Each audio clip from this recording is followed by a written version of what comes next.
What's up, everyone? For the past century, queer women have been finding a sense of community in music.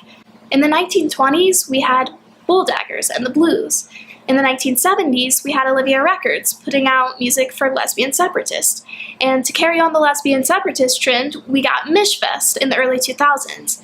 Even though queer women's music brings the community together, it's notable to remember that their music hardly hits the radio. So people who may not have access to the internet or be surrounded by people who talk about queer culture might have a harder time finding out about their music. So to spread awareness about their music, I asked some college students who are their favorite queer women artists and how has their music impacted their lives. And here's what they said. My favorite queer woman music artist would be Janelle Monáe. She basically, her discography, its journey parallels like my own journey. My dad and I took a road trip to Tennessee this past summer, and I came out during that trip, and it was literally just us for 4 days after I had already told him. And so it was, yeah. But I actually, to get up the courage, I listened to the entirety of her latest album beforehand, and I was feeding him facts about Janelle Monáe. I was by the way, she just came out, and it was this whole, I had a whole cliche plan, and long story short, it went well. And then he actually got me tickets to see her at the Anthem in DC not too long after that. And I was there, and he brought me there, but he had to work, so he left, and I was just there by myself, and I was just vibing out. It was the most one of the best experiences that I've had. So basically, Janelle Monáe and what she stands for, not only as a Black queer artist, but just as a human, as everything that she stands for, everything that she advocates for. I think she's brilliant, and her music is amazing. King Princess is my favorite queer female artist. I just love her music. I think it does a really good job of painting a thoughtful depiction of queer life. So it's not some music I feel by queer artists is either incredibly sad, or it's very, very, very sexualized, and their sexuality is what they're singing about, but not necessarily in a thoughtful way. It's just I'm gay, listen to me sing about this, and it's maybe more for male listeners than female listeners, or what have you. But I think her music does a good job of talking about kind of the intricacies and personalness of her queerness, which I really like. And then it's also not just so sad, and it doesn't fall under the lesbian trope of just pure sadness and angst. There is some of that, but it's not entirely that. So I like that because it makes it you can listen to it and still feel happy. And then I also just like that her music is fairly accessible. She's produced by Mark Ronson, who's a very mainstream producer. So in that sense, I think the message of her music can reach a lot more people.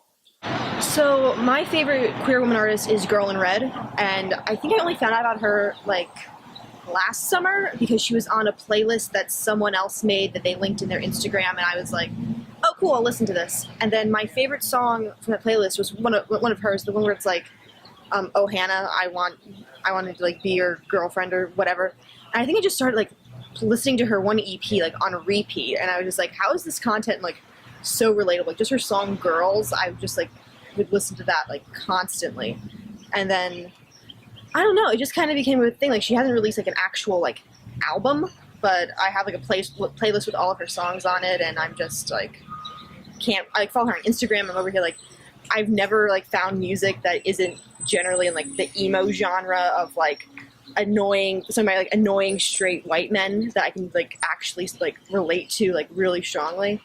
And just being able to find a woman artist that I enjoy and can listen to and feel I don't know, just feel a connection. It's really nice and refreshing, considering that a lot of the time I feel sometimes I'm the only gay person around, especially when I'm at home. So being able to connect to gay culture through music and feeling like, oh, I'm not that alone. It's like really nice, actually. So if I have to pick a favorite, I would go with Utada from Japan. She's a multilingual artist who's probably most well known for her work on the Kingdom Hearts series. She's done a bunch of different theme songs for those, but she at one point had released a song that the title translates as friend. And it was a story about a woman who was queer and falling in love with her straight friend who would never have any interest in her. And Utada got a lot of backlash for that on social media because there were fans of hers, particularly in the US, who were LGBTQ and were like feeling like that was stereotyping them in a negative way. And she responded by basically saying, well, what makes you think that I'm straight? And when I found out about that, I didn't become her fan until after all of that had gone down. It kind of resonated with me that everything is different based on your perspective. And it gave me a new appreciation for her music because she had the courage to say that while still mainly producing in Japan, where it's not illegal to be gay, but it's also not super accepted. So I guess listening to her music now and reflecting on some of the music videos she's produced, like there's one called 2 Hour Vacation that features her and another woman very, very heavily. And while, again, it's obviously not explicit, but their relationship is not explicit. It's still, I felt very connected to it. Like I understood exactly what she was talking about in the music video without having to say it outright. So I guess it's made her music and her performances and her lifestyle choices even more special to me. And it gives me hope that maybe if I want to go work in Japan after college, that it won't be, that things are changing. I think one of my favorite queer women right now that I'm listening to, and has been for quite some time, is actually Kehlani. Most of her music, I would say, isn't explicitly queer-coded, but I love the fact that Kehlani, at least in her personal life, is so very open about who she is and the fact that she's a pansexual artist who is not afraid to come out and just tell people this is who I am and this is what I do.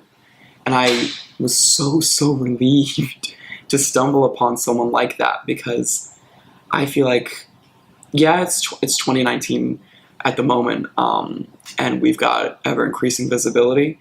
But the realistic part of it is that we don't have a lot of narratives, especially of queer women, at least on the mainstream, like radio. Like, I can't recall the last time, and maybe I'm just listening to the wrong channels, but I haven't heard Kehlani on the radio in a while. And I think that it's important we get, at least, even if the songs aren't explicitly like queer-coded, we need music and creations by queer women out there. Like, people just need to hear that music, and I know that that person, that artist, is a member of the community because it increases not only the visibility, but when they do write a song that details their experiences, like we don't have a lot of those songs detailing those experiences. And you've got individuals out there who are like, there's nobody like me in these positions. Like one of my, I have a friend who, when she was growing up, she was like, I never thought there would be someone like me making music. Like, I thought I'd have to be the first, and she was terrified by that prospect. And thank God she found people like our lesbian Jesus, Hayley Kiyoko, or Kehlani. And she was like, I was so happy to see women doing what I was doing, and knowing that I'm not alone. There are women who are out there who are doing it, who are kicking ass at it, and they're just like, boom, it can be made. And the music's good. Like, it's not just like our, like, you know, the token representation. It's like, no, this music kicks ass. Like, you can listen to this just background, or you can tune into it and be like, this is amazing. Like, lyrics are great. So I think, at least for me, that's part of the reason why Kehlani is just one of my favorite queer women making music right now. I hope this video gave you some new artists to listen to. If you like this video, please give it a thumbs up, subscribe, and hit the bell. Thanks for watching.